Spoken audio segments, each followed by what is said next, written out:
तो दोस्तों हम पहले पढ़ते हैं सिंपल इंटरेस्ट के बारे में। जैसा कि आप देख सकते हैं सिंपल इंटरेस्ट के लिए हमें 4 चीज़ों की ज़रूरत होती है, जिसमें है पी, आर और टी और आई।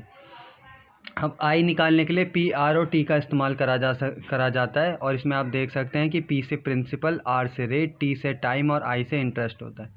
हिंदी वाले बच्चों के लिए भी मैंने साइड में लिखा है कि उन्हें किस नाम से जाना जाता है। प्रिंसिपल को मूलधन, रेट को दर और टाइम को समय और इंटरेस्ट को ब्याज के नाम से जाना जाता है हिंदी में।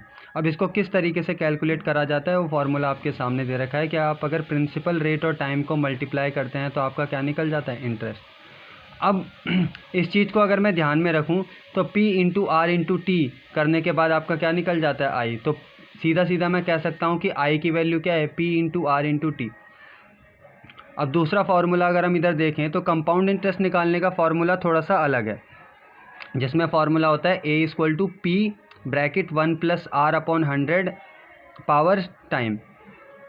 तो आप देख सकते हैं कि प्रिंसिपल अमाउंट को मल्टीप्लाई करा जाता है 1 प्लस रेट के साथ और फिर टाइम से उसकी पावर निकाल दी जाती है। ए का मतलब है इधर अमाउंट, जिसे हम हिंदी में मिश्रधन या मूलधन प्लस ब्याज कहते हैं। तो इसमें आप देख सकते हैं कि अमाउंट को किस तरीके से निकाला जाता है। अमाउंट होता है पी प्लस आई करके।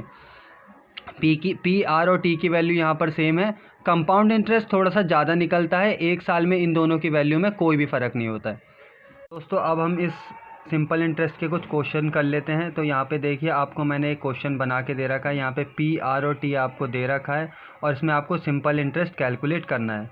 ये इंटरेस्ट कैलकुलेट करने का फॉर्मूला है। प्रिंसिपल अमाउंट मैं आपको बता दूं, जो आप स्टार्टिंग में देते हैं दूसरे को, उस अमाउंट को क्या कहा जाता है, प्रिंसिपल अमाउंट। रेट जो आपको दिया जाता है जैसे 6%, 8%, 10%, कुछ भी रेट आपको दिया जा सकता है। और टाइम जैसे 1 साल, 2 साल, 3 साल। तो टाइम का मतलब है कितने समय के लिए आप अपने पैसे को दूसरे को दे रहे हैं। तो यहाँ पर आप देख सकते हैं कि सिंपल इंटरेस्ट का फॉर्मूला है P into R into T. और आई को कैसे कैलकुलेट करा जाता है, पी, आर और टी का मल्टीप्लाई करके। तो आप देख सकते हैं 10,000 into 6 upon 100 multiply by 2। Upon 100 मैंने इसलिए रखा है क्योंकि 6% है वो, तो परसेंटेज की वैल्यू यहाँ पे क्या होती है, 6 अपॉन 100। जब भी आपको परसेंटेज में वैल्यू मिलेगी आपको अपॉन 100 रख देना है। मतलब न्यूमरेटर में वो वैल्यू जो इंटरेस्ट आपको दे रखा है और डिनोमिनेटर में वो वैल्यू 100 हो जाएगी, क्योंकि वहाँ पर क्या निशान लगा हुआ है, परसेंटेज। तो यहाँ पर आप देख सकते हैं कि परसेंटेज का मतलब है अपॉन 100। तो इसका इंटरेस्ट जब मैंने कैलकुलेट किया तो मैंने 2 ज़ीरो से 2 ज़ीरोस कट कर दिए 10,000 के, और 100, 6 और 2 को मल्टीप्लाई किया तो मेरा आंसर आ गया 1200। तो आप देख सकते हैं यहाँ पर कि मेरा आंसर क्या है, 1200। और सिंपल इंटरेस्ट में ज़्यादा इंटरेस्ट आपको नहीं मिलता है, एक साल में दोनों में इंटरेस्ट सेम रहता है, जैसे कि मैंने आपको बताया। अब मैं यहाँ पे आपको सिंपल इंटरेस्ट का आगे का पार्ट बताऊंगा। तो आप देख सकते हैं पी, आर और टी की वैल्यू से मैंने क्या किया, सेम रेट ऑफ इंटरेस्ट रखा और अमाउंट मैंने चेंज किया प्रिंसिपल का। तो यहाँ पर आप देख सकते हैं 50,000 मेरा प्रिंसिपल अमाउंट है, रेट मेरा 6% है, टाइम मेरा 3.5 ईयर्स है। जब मैंने कैलकुलेट किया तो मेरा रेट ऑफ इंटरेस्ट कितना आया, 10,500। अब आपको मैं ये बता दूं कि मैंने इसे 7/2 में कैसे कन्वर्ट किया। तो मैंने पॉइंट को हटा दिया, 35/10 किया। उसके बाद जब मैंने इन्हें सिंपलेस्ट फॉर्म में करा तो वो आंसर मेरा 7/2 आ गया। तो जब मैंने 7/2 रखा, 35/10 इसलिए क्योंकि मैंने उसका डेसिमल कन्वर्ट किया। तो यहाँ पर आप देख सकते हैं कि किस तरीके से मैंने सिंपल इंटरेस्ट 2 साल और 2 साल से ज़्यादा के लिए कैलकुलेट करके दिखाया आपको। बस आपको अपनी कैलकुलेशन का ध्यान रखना होता है, इसको सिंपल इंटरेस्ट में तो नहीं, लेकिन आपको कंपाउंड इंटरेस्ट में खासकर अपनी कैलकुलेशन का ध्यान रखना रहता है जब आपके पास टाइम 2-3 साल का आ जाता है। तो आप अगर अपनी कैलकुलेशंस का ध्यान रखेंगे तो आपका सिंपल और कंपाउंड इंटरेस्ट का क्वेश्चन गलत नहीं होगा। दोस्तों मैं आपको अगला टॉपिक बता देता हूं। जैसा कि आप देख सकते हैं मेरा अगला टॉपिक है कंपाउंड इंटरेस्ट। तो इसमें आप देख सकते हैं प्रिंसिपल मेरा दे रखा है 20,000, रेट मुझे दे रखा है 5% और टाइम मुझे दे रखा है 2 ईयर्स।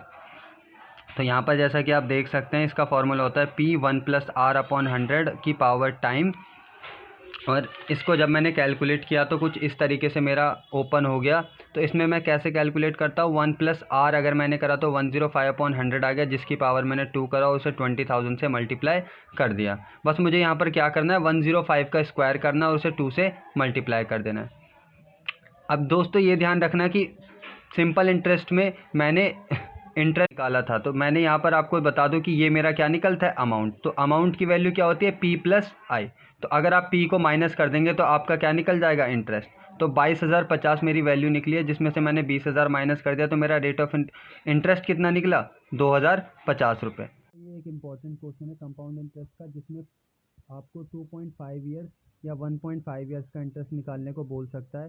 तो ये आपको कैसे कैलकुलेट करना है, तो इसको कैलकुलेट करने के लिए आपको दो फार्मूले लगाने पड़ेंगे। दो फार्मूले कैसे, एक तो आपको नॉर्मल फार्मूला लगाना पड़ेगा, और जो आपको 6.5 ईयर्स या 6 मंथ का जो इंटरेस्ट निकालने के लिए बोलता है वो आप कैसे निकाल सकते हैं, P into R into T, यानी सिंपल इंटरेस्ट के फॉर्मूले से निकाल सकते हैं। मैंने यहाँ पे आपको दो क्वेश्चन दिए हैं, जैसा कि आप देख सकते हैं 2.5 ईयर्स और 3.5 ईयर्स के। तो एक में मैंने आपको स्क्वायर निकाल के बताया और एक में मैंने आपको क्यूब निकाल के बताया। तो दोनों में मैंने आपको बताया कि कैसे मैं 0.5 वाले पार्ट को कैलकुलेट करूँगा। तो इसमें आप देख सकते हैं कि एक मैंने कंपाउंड इंटरेस्ट का फार्मूला भी यूज़ किया, और अगर आप नीचे वाले पार्ट में देखें तो मैंने सिंपल इंटरेस्ट का भी फार्मूला यूज़ किया है। तो आप देख सकते हैं यही सबसे डिफ़िकल्ट पार्ट है कंपाउंड इंटरेस्ट का, जिसको कैलकुलेट करने में थोड़ी सी प्रॉब्लम आती है। ओके, लास्ट पार्ट है, जैसा कि आप यहाँ पर देख सकते हैं, how to calculate discount percentage. तो इसका मैंने क्वेश्चन बनाया जिसमें मैं आपको बताऊंगा कि डिस्काउंट कैसे कैलकुलेट करा जाता है। वैसे डिस्काउंट निकालना कोई मुश्किल पार्ट नहीं है, जितना कि सिंपल इंटरेस्ट और कंपाउंड इंटरेस्ट निकालना है। तो यहाँ पर आप देख सकते हैं जैसे कि ए शॉपकीपर सेल इस product for 1400 MRP printed on this product is 1540, find the discount price. तो जैसा कि आप देख सकते हैं यहाँ पर 1400 रुपये का उससे सामान बिका है और 1540 उसकी MRP थी। तो वो आपसे पूछ रहा है कि कितना उससे डिस्काउंट दिया गया है। तो डिस्काउंट निकालने के लिए तो पहले जिस वैल्यू पर आपको मिला है वो आपको ध्यान रखनी है। आपको मिला है 1400 की वैल्यू पर और 1540 उसका MRP था। तो 1540 माइनस 1400 कर दीजिए, तो आपको वैल्यू मिल जाएगी 140, और उस प्राइस पे निकालिए जो आपको स्टार्टिंग में मिल रहा था MRP। तो 140 अपॉन 1540 इंटू 100 अगर आप करते हैं तो आपको परसेंटेज निकल जाएगी 9.09%। तो आपको इनिशियल वैल्यू ध्यान रखनी है, यानी शुरू की वैल्यू ध्यान रखनी है जिस प्राइस पे आपने ख़रीदा था, बस। तो इस तरीके से आप डिस्काउंट को कैलकुलेट कर सकते हैं। Thank you. वीडियो को लाइक करें, शेयर करें, सब्सक्राइब करें, और मैं और वीडियोस बना के डालता रहूँगा। Thank you.